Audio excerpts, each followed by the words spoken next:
So I think let's start with a little bit of introduction, and then we can get into it. How do you describe yourself? Well, my name is Rocelo Lopes, and I am the youngest one of 11 kids.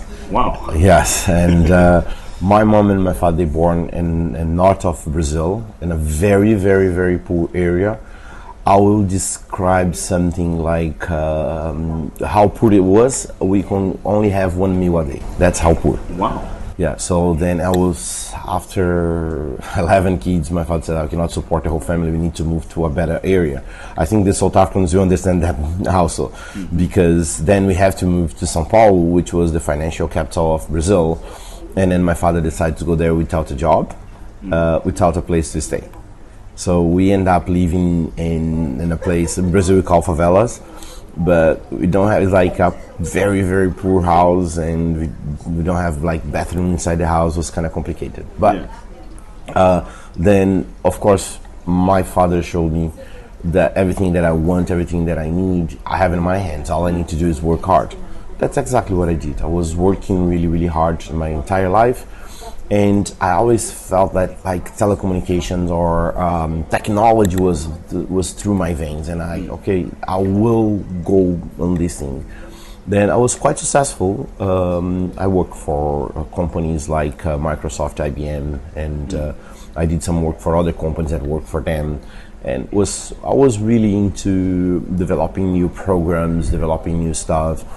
And finally, I think around 2001, I had my telecom company, and I finally came to South Africa actually, it was a client here that they want me to come in and see if I could help him with the voice over IP, and I fell in love with Cape Town. And I decided one day I'm going to move here, and I will actually set my company in South Africa, because it's kind of in the middle of the whole world, and that can help me a lot. So then I decided to do that, and then it was really, really good. And then around 2013, someone presented me Bitcoin, and the guy want to pay his bill with Bitcoin. And after that day, I was bite by the bug, and then I fell in love with the technology. When was that? By the way? It was February 2013. Oh wow! Yeah, the guy paid 1,000 Bitcoin for his bill. Wow. And I'm sure you probably didn't need the money. You didn't even liquidate. Exactly, I didn't need the money. I didn't liquidate. And another thing, it was like, I fell in love saying, okay, let me check how this thing works, because I really want to see exactly what's going on over here. And it was quite nice. And then finally I understood. On January 2014, I moved back to Brazil, because Brazil was the best place to stay. The cheapest electricity in South America is in Paraguay. It's right next door to Brazil. Right. And Paraguay and Brazil, they can have a deal with a hydraulic power plant that both of the countries they own, and they produce a lot of electricity, and one of the cheapest electricity in the world. I said, all right, great, I can live in Brazil, because it's okay. My wife, she's from Brazil, and she was like asking me to go back to see the family and everything, so can kind of put those things together, was benefit for everybody. Yeah. And then I said, well, why not go back? And went back there, and then I in July 2014, we had our first 100 machines mining in Paraguay. Right. And then I started to mine, and it was quite cool. It was nice, because then I understood about the mining and all that. But I could not stop just on the mine. It's something that's in my veins. I want to do something more. I want to always go over the board. I want to do something that nobody ever did. Then I decided to invest in a company called Foxbit. They are a trading platform in Brazil. There was 2 kids starting, and then they have another 2 friends to get involved, but they didn't have the money to start. And I said, okay, guys, I'll put the money, and then in the same way, I can actually sell my Bitcoins that I'm producing there. Right. So again, situation was good for everybody. Yeah.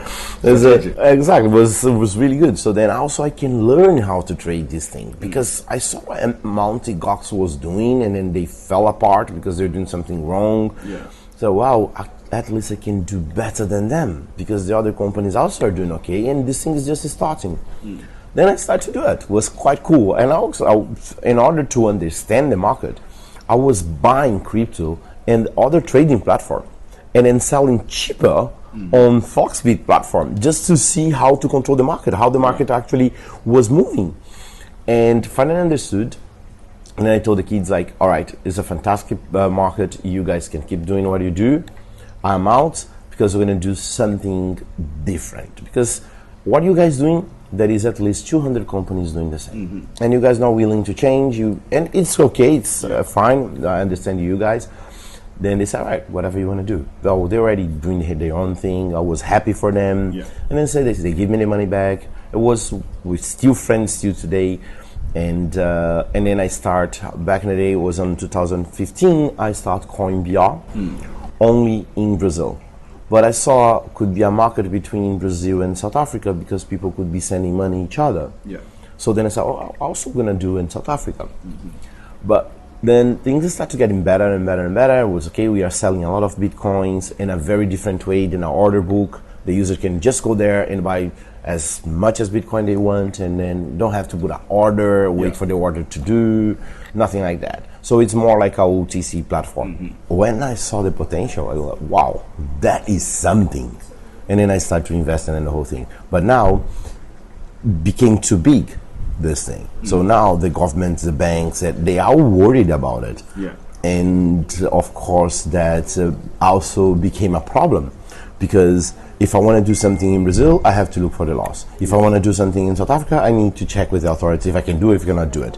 And then the banks are putting pressure on it. And then we have the financial advisors, boards all over the world saying something, the Security Exchange Commission saying something, the Reserve Bank say something. So now because it became too big and they cannot control it, now they're trying to control people that they actually want to do something. Right. So then every single time I have to be looking at everything. And what the thing that it's most important, this is a kind of money that you can send from one side to another side. So then that being said, I need to protect myself because even if I'm holding 10 Bitcoins, 10 Bitcoins is not that much money now. Maybe it's $100,000, something like that. Yeah. But what happened when one Bitcoin is $1 million?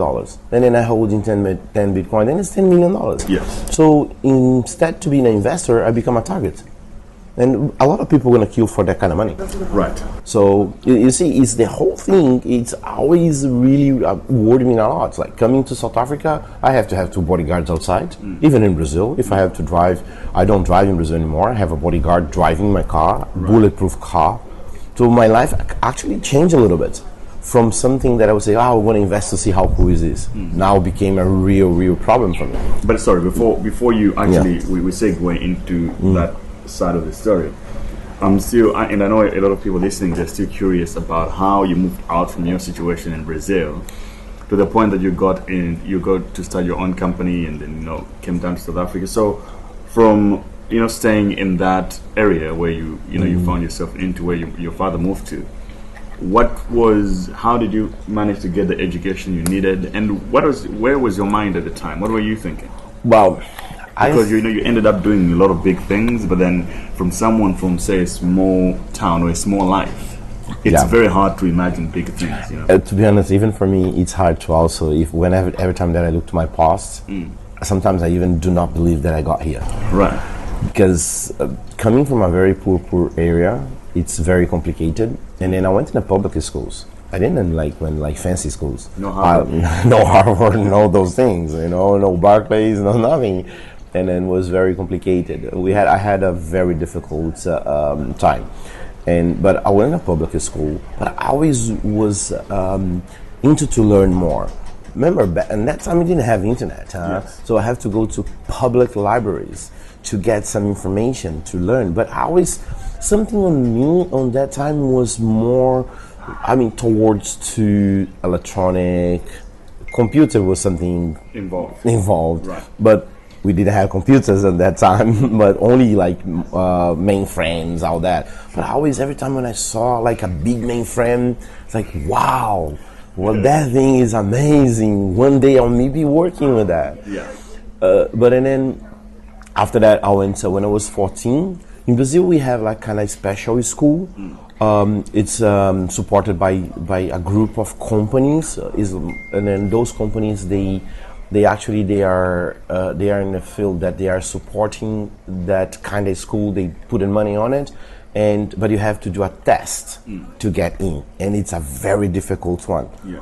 So then I went there. I was 14. I went there and I did the test and I passed. Right. So then on my period of vacation, I have to work inside a company that is supporting that school, like an internship. Yes. So that actually is cool because the company that picked me, they also working on kind of telecom business back in the day. Yes. So they're doing satellite communication, that sort of thing. And I was amazed with that. So then it was funny, then it was 2 years on that school. Then the same company, they paid for my high school. Interesting. Yeah, because they saw the potential on me. Yeah. And then they paid. And then I remember when I was, then I went to the army when I was 18. Then when I came back to the company, I remember my boss said something. My boss said, you are too good to stay in such a small company. So go find a new job, get something that actually is in the same level as you. Yes. Because over here, what are you going to do? You're going to become a manager and we are too small for you. Yeah. So then I said, well, the guy's telling me that I have to leave because the company is not that good for me. It's like I'm too good. I'm too good for the company. Then I started to believe in myself because yeah, you know what? I will pursue this. I'm going to go after. And then I was any job, anywhere that I kind of like it, I would just go and then work. But I was only seeing like 8 months in one company, 9 months in another, and then 6 months in another. And then when I first time was in 1993, was the first time that I saw a small computer. I will never forget that day. The guy was showing me that how he record his program. He put connects in like a tape, a small tape that he used to listen music on those tapes, and put in a recorder, and then he was recording the program on over there. And in the program, the only thing the program was doing is like connecting in like a small engine that turn on and turn off. And then control the speed. That was the program, and I was like, "Wow! You can do that with a small computer." A small computer, Yeah. Amazing! I want to learn this thing. Then I started to learn how it works, and then I went to work for a company. And remember, salary was not important for me At that point. At that point, was not important. If they want to pay me $200, fine. As long as I could pay my way to go to the company and come back and the food, I was good. I was actually trading for food and transport. Yes. So, but for me to learn. But I always was saying, what can I do with this technology? What can I actually make it better? I always wanted on that path. And on 1994, I started to work for a company that they were working for Microsoft at the time. And so did you went to university? Yes, Okay. yes. I was in the same time. I was in when I went to work for that company and they're working for Microsoft. I was in university doing computing science. Okay. That's how I was doing that, and I love it. I love it the way, and it was the first time that I saw something called TCP/IP. That today we send message because of that protocol. That a lot of people don't even know it. The people don't even know it. The reason that, and the TCP/IP exists for probably since 1970, and didn't change much, and we're still using. But people they don't know about it. Yes. And it was cool because I went to university. And was really complicated to pay the university because it was expensive. My salary could not cover, and was my brothers. Good thing to have another 10 brothers. Yes. Is kind of yes, and that situation does help. Right. And then my father helped a little bit. My brothers, my sisters, everybody was helping because I think they saw the potential. Right. They saw, well, he has a potential. We must to help him because he's the future of our family. And actually, it helped a lot. My brothers, if it was not them, man, I'm not gonna be here today, because they supported 5 years in university. Was between my brothers and one of my sisters, and my father. They sometimes I remember they says we're not gonna buy. Let's say we're just gonna buy rice and beans. We're not gonna buy chicken or meat, because you need a little bit more money Yes. to help him in university. Because being in university is not cheap. Exactly. It's expensive. But at least you also leverage working on the side, on the part time, because for now, what's happening now is like a lot of people just get loans, and that already puts them in a disadvantage later on in life. Yeah, and then to be honest with you, when I see those loans, in Brazil we have a lot of that, and I completely disagree. When I saw those programs, come here, get a loan to pay your university, you be end up working 15 years in your life to pay that loan. Right. When the government should be the one who actually have a very good universities to help people that they don't have way to do university. Yes. And then we've seen students getting loans and they're going to be working for 15, 20 years after they finish the university to pay that. That is terrible. Yeah. And it's amazing. I see the advertising on TV in Brazil. The big banks, they're saying, no, we're going to help you, your future. Oh, what kind of help is that? It's like they're not really there to help you. Yeah. To them, it's just business. Exactly. This is only business. They should say you are going to become my slave for the next 20 years. Yes, that's what they should do. Yeah. Because that is not fair. And the amount and the interest that they put it on that loan, come on. You could pay 3 universities after that. And obviously, you don't have control over the interest, what might happen in the future. Exactly. And then when you read the contract, it's amazing how they can change anything and they can stop to give the loan in any moment. So it's very complicated. But good thing that, let's say, my financial bankers, they are my brother, so the interest was not that much. So it was really nice. But it was very complicated. It was really. But it's funny, then I think everything changed in my life in 1995 when I went to work for another company that they were doing the support for Microsoft, because Microsoft just did the Windows 95. And Microsoft was fighting to sell that Windows 95 to banks and companies and all that, because they were trying to replace a company called Novell. The Novell was big on the network computing, and also IBM. And Microsoft was fighting straight with them, so they need new guys in the market to do it. And I knew everything about it. I thought, great, so then I can start work. But I decided to not work full-time for that particular company. I says, you know what? I think I can start my own thing. Like for the small business that they don't have the kind of money to pay the company, I can go there and do the job.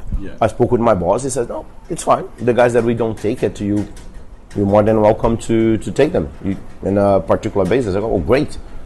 Then I start to installing networks, and I was like going on ceilings on top of the house, passing cables, doing all that. And then I saw the money was amazing. Then I started really getting more and more money. So then I started to learn more and more about network, about how telecommunications, and because that was when I was. And I started to invest in myself. Then in 2001, I was invited to do an internship inside a company called Divi, and they are in Tel Aviv, Israel. My English was zero. I could not speak words in English, nothing. I could say hi, bye, that's it. And I went there without speaking one single word English or Hebrew. I spent 8 months learning telecommunication there. Then in 2002, I came to South Africa to do some work for a local company here, a call center, that back in the day they were using voice over IP, and voice over IP in South Africa was illegal in that time. Okay. Yeah, was illegal. I didn't know. Just for technical reasons, what is voice over IP? Yeah, voice over IP is a way for you to make phone calls through the internet. So if I want to call, for example, if I want to call someone in England, I would just going to make a phone call from here using internet. I will connect to a gateway in England, and that gateway will finish the call to the local one. Is WhatsApp? It's like kind of WhatsApp, but let's say WhatsApp is working on top of the same technology. On voice over IP. I think then probably the best analogy would be Skype. Skype, you can just voice call over the computer to a real phone number. To a real phone number. Yes, Skype also is using the same, is based on voice over IP. So a lot of the technology that you see today is based on that technology. Right. So then I did my own company. I decided to do that because as the same company here had that problem, I saw that, well, many companies all over the world are going to have the same problem. Yeah. Why not take advantage on it?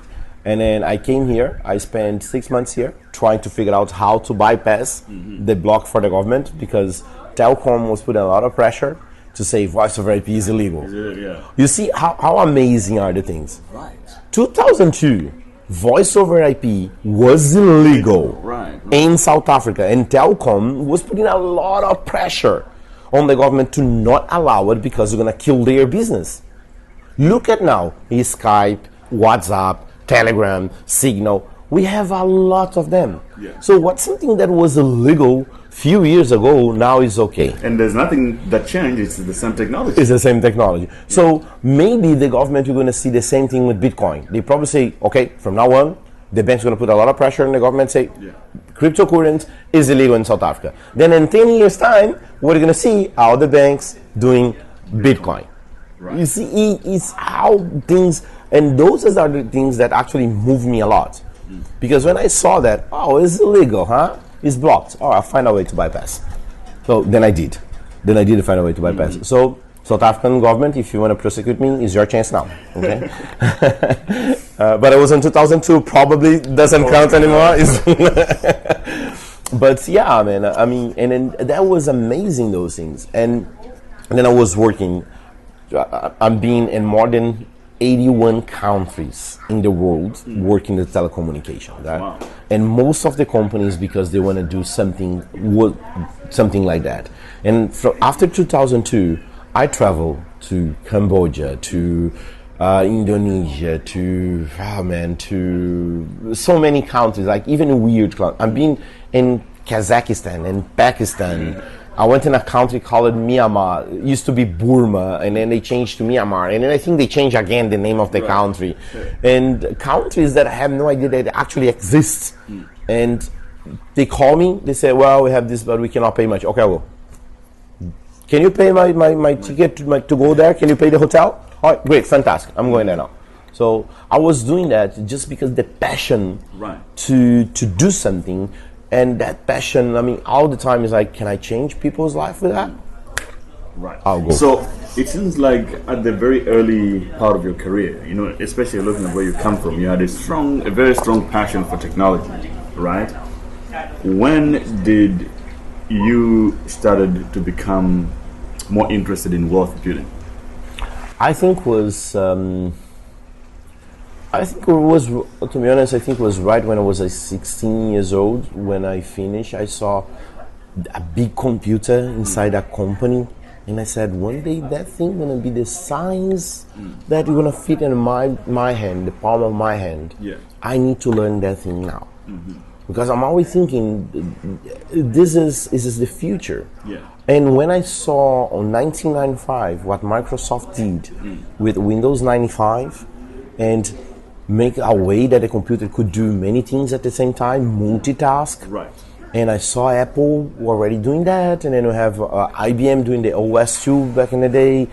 And I think the trigger was on 1995 that I thought that I could see on Microsoft Windows 95, and I hate Microsoft Windows 95. Huh? Yeah. Just I am a Mac lover. I love Mac. Okay, wow. I don't like Microsoft. I don't like Windows. That is bullshit. Okay, but when I saw that, and I saw that, like, I think every single person, maybe in 20 years, 5, that was in 1995, yes, will have a computer at home and will be used for something. Yes. I don't know for what. But you have it. But you have it. Maybe you're going to control your house. Maybe you're going to control, I don't know. You will have it. And I need to jump on this thing right now. This is that's the same thing that I tell to everyone. Look at blockchain is doing right now. In the future, will be the financial connection in the world. Not just for financial. It will be financial. We're going to be registration. We're going to be our voting. We're going to be a lot of things. We don't know exactly in when, what, nothing like that. But jump now because we will be used. But I think trigger when I saw Windows 95 being installed on an IBM computer, and I saw the users from Mac worried about it. So that's the moment that I have to jump in. So for a lot of crypto, I mean, you just say that TCP/IP was illegal at the time, right? Yeah. You say voice over IP. Yes. Yeah. So right now, there's a lot of people who are trying to build things on the blockchain, and at the moment, they're facing the same challenges. Myself being one of them. That if you try to build an exchange, you see a lot of people getting arrested, getting their banks, frozen, the bank accounts frozen, and things like that. And it seems like you have been through it all, just in a different time, in a different technology. What do you say to people like those that are trying to build things, but Yeah, well, it's funny, like you mentioned, like 2002, voice over IP was banned in South Africa, was illegal, and for sure some people got arrested because they were doing that. Now we are facing the same thing, like you just said. There is only one way. Do not give up. Right. Always there is a loophole. Always there is a way to show the authorities, well, it's not illegal. What I'm doing, according to the law, is not illegal. Don't try to do something that is illegal because we're going to end up in jail. But I think, especially today, it's easy to communicate with people. It's easy to send a message. It's easy to say, guys, we should get together and we should fight this thing. Yes. It's not because the banks are against to this thing. It's not because the Reserve Bank is against to the thing. We can fight, and then we can find a way to be legal and then fight this thing. We have rights. And those rights must be used. We have to go there and fight. Okay, if the banks are not like we did, we had the same situation in Brazil. The banks closed our bank accounts, every single one of them, and I'm still operating there because I found a way to operate. Now we did something like I'm using another user's bank accounts in order for me to operate, because I invite them, say, are you guys want to make some money on this business? Why don't you come? You help me, you make money. What are the bank going to do now? We're going to close 300 accounts every single day? Oh. No, they're not going to do that. So that's the thing. The challenge is the government don't want us. All right, let's find a way for them to not have the option to want or not. Right. So it's especially, I think especially in South Africa, because we saw a lot of problems here coming from the government. Yeah. Since Nelson Mandela, look at the guy. The guy spent a lot of years in jail. Sure. And then he believed in something. This is something for me that every single South African should look at on this thing and then say, if he did, why I cannot do that too? Yeah. But back in the day, remember, he don't have the communication. I have WhatsApp group. He don't have nothing like that. Now we do. For us to do something and then go there and put pressure on the Congress, put pressure on all the government and say, we want this, is our right. So that's, I think, we have to do. Do not give up. But don't do something illegal. There is a lot of ways to do. If the bank does not agree, find one bank that will agree. Find a person that can help you. That, I think, is the best way to go. So now you got into Bitcoin. I mean, by the way, you live the type of life that a lot of people in Bitcoin envision, of like fancy cars and stuff. Everybody in Bitcoin talk about Lambos and Ferraris. Yes. But you create, when you got into Bitcoin, you understood it, started mining. Actually, you moved very quickly. Yeah. At an enterprise level. Yeah. Now, what was the idea behind CoinBR, and maybe you can also talk a little bit about Stratum. Yeah. Well, the idea for CoinBR when we started was mining, because we saw like, if I can generate my own money, why I want to be buying? So then we start to do that. So on CoinBR, then we start to do our OTC platform, more selling and buy. So we understood it's easy. And I always trying to make it easier to the user to also buy and sell their cryptocurrency. So we saw that opportunity and was very good to do that. And I saw that it's going to be really nice if we come up with something global, because we were only working in Brazil and South Africa. Then was I think the most complicated part was to have like very good security system, because we have hackers trying to hack our hot wallet every single day, right? And we did very good, because we did a very good product. And the most important part of this is we show the users that trusting in a company that they can give you what you're looking for was a very good idea.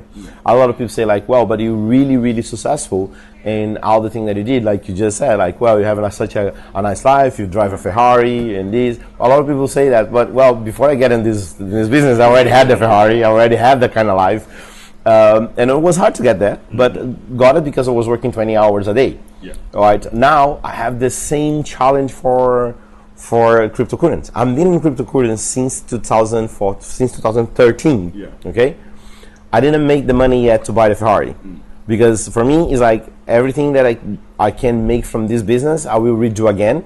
So if I have to buy a new car, it's because this business is giving me that opportunity to do. Right. Didn't do yet. Okay. Didn't do yet. Yeah. But we'll do soon, very soon. Sure. But I'm still working really hard on it, and I don't need to work anymore. If I just say, you know what, that's it, I'm done. Yeah. I'm still have the 1,000 Bitcoin saved, so I'm fine.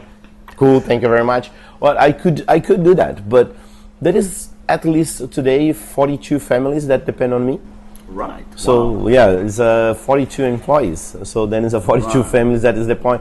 Just like directly. Then you have to, if I say the ones that work for them and all that. So it's a lot of people that depend on what we're doing. So I'm not gonna just give up right now. Sure. Right. So then I'm gonna keep doing that. But then CoinBR was too small. We were working only in Brazil and South Africa. Then we decided, all right, I have few business partners in other business from Hong Kong. Then I went there, sat with them, and then I asked them, like, what do you guys think? What are you looking to do that? And then they says, well, we can get involved. So let's make this business international. Then we changed the name of the company for the Stratum. And now we are working more towards the international possibility. So now we are targeting Europe, we are targeting the whole South America, we are targeting the whole Africa. But our model is like, we want to create the best crypto wallet in the world, but not just for Bitcoin. We want Bitcoin Cash, we want this, we want many other that we think is good. We are put it there, and let's see how that goes. But the most important part is we want to create something very, very safe and very protect, because most of the users, they are not ready yet to have their own private key. Yes, that's for sure. So that's why we are creating this platform and respecting privacy, which is the most important thing in cryptocurrency. We don't ask for your ID, we don't ask for proof of residence or proof of income, we don't ask for nothing like that.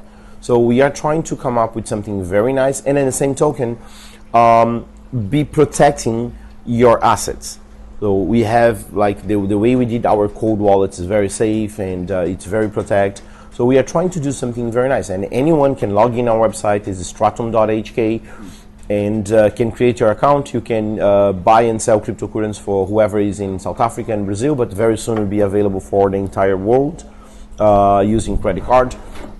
And of course, all that stuff is to help people to actually get involved on this thing. But the reason that we did in a way that the private key stays with us is just because of it. People are not ready for this private key thing. Yeah, for sure. It's too complicated. Way too complicated. I have at least 5 users in our platform that they bought Bitcoin from us, moved the Bitcoin out, and they lost their private key. And then one of the guys, he lost 100 Bitcoins. Oh, lit. He was not ready. He was not ready for it. And then we said, listen, when you're ready, move it, but make sure you are ready. Yes. And today, I would say 90% of the entire the community, they're not ready. They don't know how to do it. They don't know how to do the backup. They don't understand. It's hard to create an account and exchange. Imagine saving your private key or your 12 words or... Yeah, forget about it. It's complicated. It is super complicated. I mean, considering that the existing financial system already offers a much better solution. It's like, your bank app. The banks are not the best, but at least, when you forget your password, you can always get it back, and you re-log in, and to just move people from that and say now it's all your responsibility, copy all these private keys, is terrible. Yeah, you just mentioned something very good. Why the banks are so successful is because they have an 800 number that you can call and you can blame them. Yeah, for sure. You need someone to blame when you lose your password. Who never forgot the PIN code? Who never lost? Okay, let's put it this way.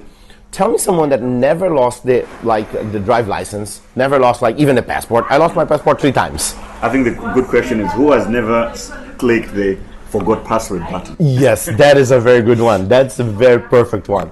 And so imagine if you lose your private key. Who do you want to call? Satoshi Nakamoto? And say, hey Satoshi, buddy, come on, help me out. There is no such a thing. Yeah. That's why all the banks, they are so successful.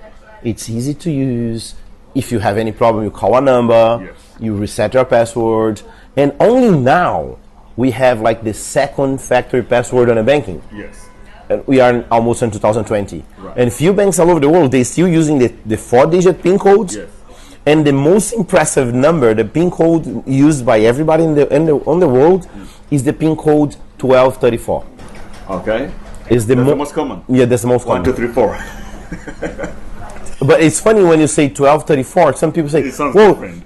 but how am I gonna remember this number? It's kind of complicated. Can I do something a little bit easier?" Right. It's 1, 2, 3, 4. But it's everybody use that one, or the date of birth, Right. or the date of your child born, or your wedding. Only 4 digits, and people is still using it. Yes. Now we just move everybody that they are so comfortable in that world, and then say, "Here we go, my friend. Private keys. Private keys." It's like it's just numbers and letters all together. Don't worry about it. You can't even memorize it. You cannot even memorize it. It's very complicated. So we're not gonna be from day to tomorrow. We need some time to do it. We need better devices. We need a better technology to do that. That's why we are investing on this thing, because we do think users are not prepared to actually to private keys. That is a very good point. So, since you left, since your childhood, which was the moment that you felt like, wow, you felt successful once you started to become more successful in life? The day I bought my first Ferrari. Okay. When was that? Was on 2004. 2004. 2004. And you've been balling since day one. Yeah, 2004.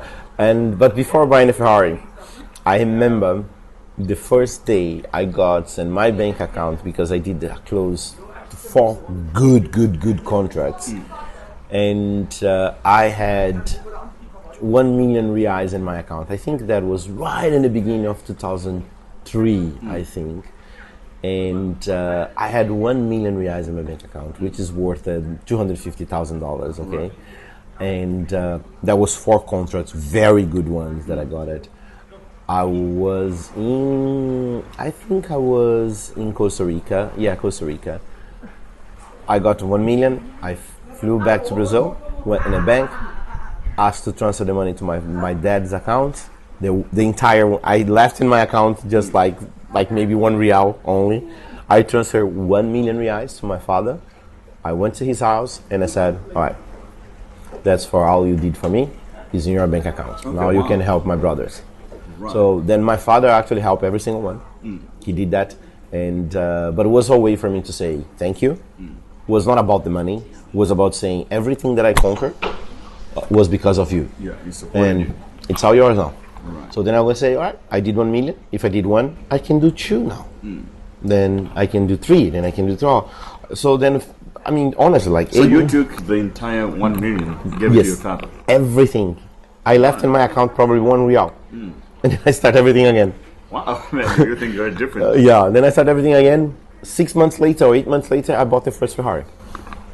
Wow. Yeah. How much did you spend on your Ferrari? I think it was like $180,000. Okay, so did you always had a drive for wealth to become rich? Yes, I always had, but I never forgot my roots. I'm still, if I have to eat only rice, I will do. If I have to clean my house, I'll do. I will always respect the cleaner and the owner of the club. For me, they are the same person. Yeah. And I didn't forget where I came from. Yes. And I keep there. I keep helping. We help, I think, in total 3 institutions that for kids that they need some help, and in Philippines, in South Africa, Brazil, and I still the same guy. I didn't change. And every time when people ask me for help, especially to learn stuff, I will be there. Always there. Because I know it's not easy. But I can say I did right, and I'm always looking to make, because today is a capital world. So, it's about money. The whole world today, the people that they say money is not important, I'm sorry. It is important. Yes. It's not everything, but it is important. Very. So I'm always thinking, what happened if I'm just going downstairs here and if I have a heart attack? Right. What's going to happen with my daughter, my mom, my sister, people that they work with me? I have to be prepared to do that. Yes. So I'm always there. I'm always there if my daughter needs something, my son needs something, if my wife needs something, if my mom, my mother-in-law, my father-in-law, I want to be there for them because I know I can do it. And also I have to be prepared. We cannot have the same energy forever. Yeah. Right now I'm 48 years old. Yes. So I'm starting to getting tired. You're right. Yeah, the energy is not the same anymore. Mm-hmm. I cannot go out and then have fun and then party and then drink and then 4 hours later be there in the computer again. Doesn't work like that anymore. I'm not 21, 22 anymore. But I'm still really, my passion for the technology is still there. To work hard is still there. And people say, what's your number? Well, my number is a long time ago. I already did my number. That's it. It's not about the money anymore. Now it's about helping the others that they didn't do their things yet. And even I do that for all my employees. Every single one of my employees, they say, man, I love to work with you because you really... I said, well, that's good. Thank you very much for that. But think in yourself. You have to look at me and then you have to say, all right, I'm going to give myself like 5 years and I'll have my own business. I will do my own thing. Yeah. And I will support. Sure. If you want to go to work to another company, I'll be the first one to tell you, go. Go, and then if you're not happy there, your job, you can come back, you can still working for me. Reminds me of when your boss said that, this company is too small for you. Yeah, I think and my mind is, I got that from them. And actually I had like few employees that they went to work for another company. A year later says, man, what a mistake. Well, you're welcome. You're welcome to come back. Right. So actually, it's a good point that you raised there. Another counter question to that would be, when you working, you come from a place that you come from, and you're working your way up, and you start to, overgrow where you're coming from. Mm-hmm. Sometimes the people behind you cannot relate with where you're going. Mm-hmm. I don't know if you ever had to deal with that, and how did you deal with it? Yeah. How do you keep in touch and on the same page? It's hard to please everybody. I mean, I try the best. I try to do as much as I can, but sometimes it's hard. Sometimes it's complicated, and sometimes you see people, they just get close to you because they have some interest, that they are just looking for money or something else, and it's very complicated. I think the age, the experience start to give me some heads up in some situations. Right. So then until today, I'm still fine. So sometimes I don't care. Like even last time I came to South Africa, I went to Gogoleto to braai with them. Yeah. I bought some beers and then meats, and I was driving the Ferrari to Gogoleto. Okay. So, and then I don't know if we're going to do that today because things in South Africa is kind of different now. Yeah. But yeah, I try to still the same guy. But if I kind of feel that someone is trying to take advantage on me, I just run away. Right. I just say, all right, thank you very much, that's it, end of the story. But it's complicated. But till today, I think the experience will give you a lot of, heads up in the situations that you should just walk away. So for a lot of people who are just young people, maybe, who are just getting into crypto, maybe they have one Bitcoin, say one Bitcoin is $100,000. Yeah. If you were at their position, what would you do? I would probably... Because a lot of them they think about what car they will buy. Yeah, don't buy a car. Don't buy a car. Don't buy a house. And that's another also interesting point. You said don't buy a house. Don't buy a house. Don't buy a car. Don't buy a house. You only buy it when you actually see that you need. I'll tell you why not do that. You know how nice it is to have an app that you call your driver? Mm-hmm. It's amazing. It's better than a car. Yes. And then you can even say, if you are trying to impress a girl, order a Uber Black, order a Uber Black. The guy is going to open the door for her. Yeah. You're going to sit in the back with you. You can drink, you can talk, you can kiss her in the back. It's amazing. So you feel like really important. Why are you going to spend money in a car just to show off? Show off with a Uber. It's much better and much cheaper. And then use that money to invest in yourself, to learn more, to get in more, invest. If you have a good idea, invest in your idea. Invest in you. Do not invest in assets that asset will be attached. And when you say, for example, if you buy a car, that car is not yours because you're paying the tax every year. You pay the license. You paying this. You pay the insurance. You pay parking fines. The parking fines and all that. So it's not your car. If you are paying the license every single year, it's not your car. All right. Same thing for the house. You pay tax for the house every single year.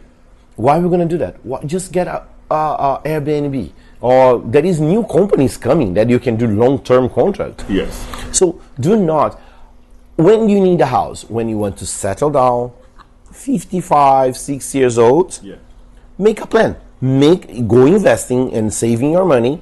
Then when you hit that moment, you have money enough to go there and enough finance. You just go there and buy it in one single shot. Right. You already saw the world. You don't need a big house. You don't need to show off. You don't need nothing like that.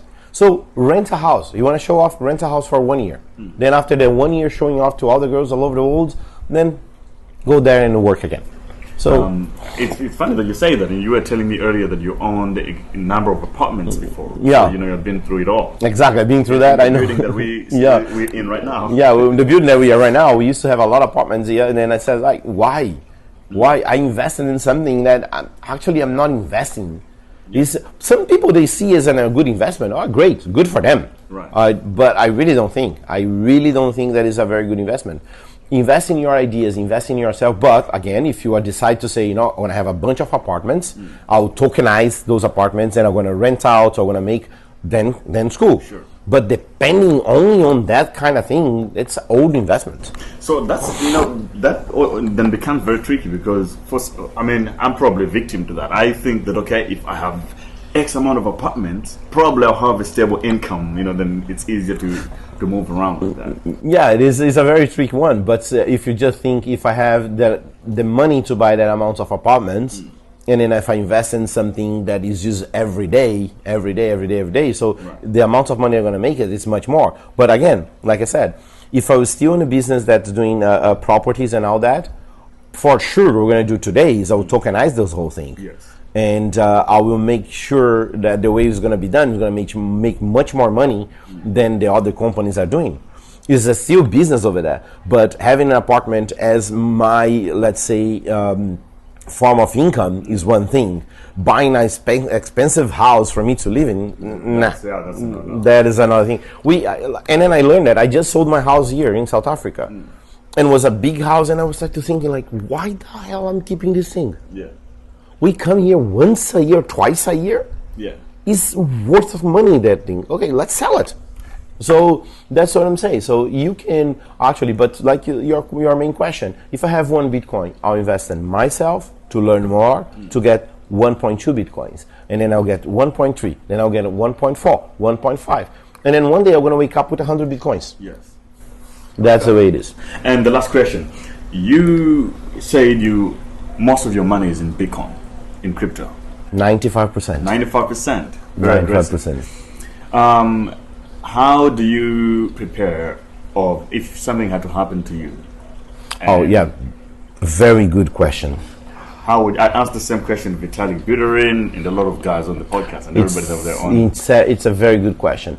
All right, what I did in my will, my Bitcoins they go into different wallets. Okay, so then I have different private keys for those wallets. What I did, I put those private keys in piece of metal. I cut in 4 pieces, and I give different pieces to different people in a different part of the world. In my will, that I did the registration for a company based in Hong Kong, there is the part and the person and the address for each one of the person. So if anything happened with me, here's the trick part. Cryptocurrency is about consensus. So let's say my ex-wife, who has a part of one of the keys, everybody has to agree to be able to access the money. Yeah. So if my ex-wife do not agree with my actual wife, and then with my mom, and then maybe my son, nobody gets the money. So the whole system make it perfect. It depends on you to unite. Exactly. You guys have to get united. Yeah. Put all the pieces together, and then you have access to the wallet. Right. So it's in my will. And I did that in a very perfect way, and all the pieces are saved. Different countries, different persons, and the different people. And it's good because the entire consensus thing that is built in on the blockchain is proved right there. Right. So that is a very, very complicated way of doing it, but very solid. It's very solid. And then it's in my will. If anything happened with me, the company in Hong Kong will be notified, and then they're just going to read the will, and they say, well, we need the 4 parts together, including us. Right. They also have a part. If you guys do not agree, nothing's going to happen. Nothing will happen. And then on the will is that all the 4, they need to agree, and the last key is the company hold, and then the only thing they have to, you guys agree? All right, here's the piece. We get it. Then we put everything in one single wallet. We transfer each one of your parts. Good. So that's exactly the way I did, and I think people, they should think about that. To not, I have a client that he lost 2,000 bitcoins. He got an accident and his airplane crashed, and he had 2,000 bitcoins, but the wife has no idea. Oh wow, that's terrible. Lost. That's loss of resources, right? Lost 2,000 bitcoins, lost, and I knew it because I was the one who transferred to his hard wallet. He asked me to help him to set up. I did. I help and everything. Yeah, he has the hard wallet, but what is the private key? Nobody knows. Nobody knows. And the wife called me one day and says, I hate to tell you, but that's it. Oops, that's terrible. And then it says but isn't it safe? I go, but you need his computer, and then you need the password. And the computer is already, because it was an airplane crash, completely destroyed. And you don't have the 24 phrases either. Yeah, exactly. And then you don't have the phrase, the passphrase. You don't have the mnemonics. I'm sorry. I hate to tell you, but you lost. But then if you do the calculation, it's a lot of money. I think that's another opportunity for a lot of people in crypto. You can create a product that really solves this kind of problem. Yeah, it's a very nice, it's a very good product. Whoever develops something like that, to say, come here, online will, something like that. Right. You know what I mean? And everything, then you can put all the information over there. Here we go, guys. Develop an app like that.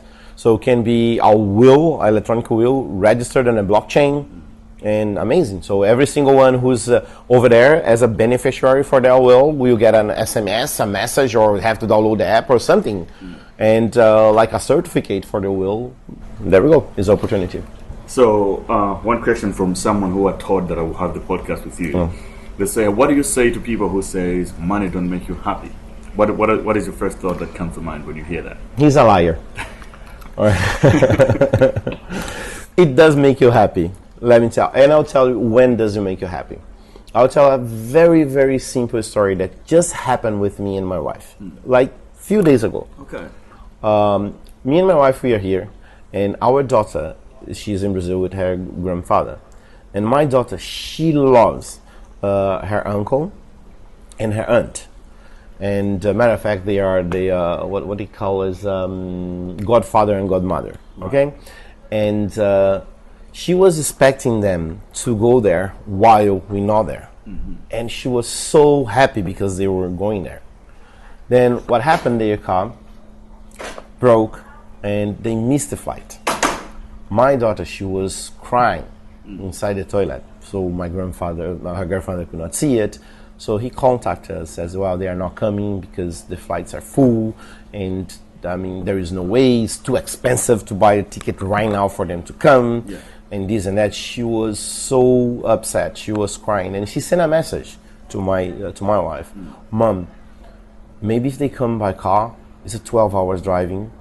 Or maybe Dad can buy a ticket or can find a way. That moment, money make me happy. Right. Because I don't even blink. I just told my wife, do me a favor, love. Doesn't matter how much is going to be the fucking ticket. If you have to rent a private plane, do it. Because my daughter, a few hours later, she called us so happy. And that made me happy. Right. If I didn't have the money to do, well, maybe that's bullshit. No, man. Because that thing going to be in my daughter's head forever. Yeah. My mom and my dad, they are not here. Because that's the way the kid going to think. Right. They are traveling, they are having fun. Because she will see the Instagram, they see, and me here, sad. I knew for sure if we're going to working, she'll understand. But no, that is the moment that things really, I work hard to make sure it's going to happen that moment. You can help other people and make everyone happy. Exactly. So, and then same thing happened to my mom. My mom spent a lot of money on meds every single month. Right. So it's a lot. She's 83 years old. So now we require a little bit. So yes, make me happy. So whoever say money cannot make you happy is lying. Because I've been so poor, and I was not happy. Sure. Poor. Well, money also brings problem. I have to be careful. No one going to kidnap my wife, kidnap my daughter. It brings a lot of problems. But I think the happiness it's much more than the problems. So whoever say money does not bring you happiness, I mean, it's bullshit. I think we can end it there. Thank you very much. Thank you very much.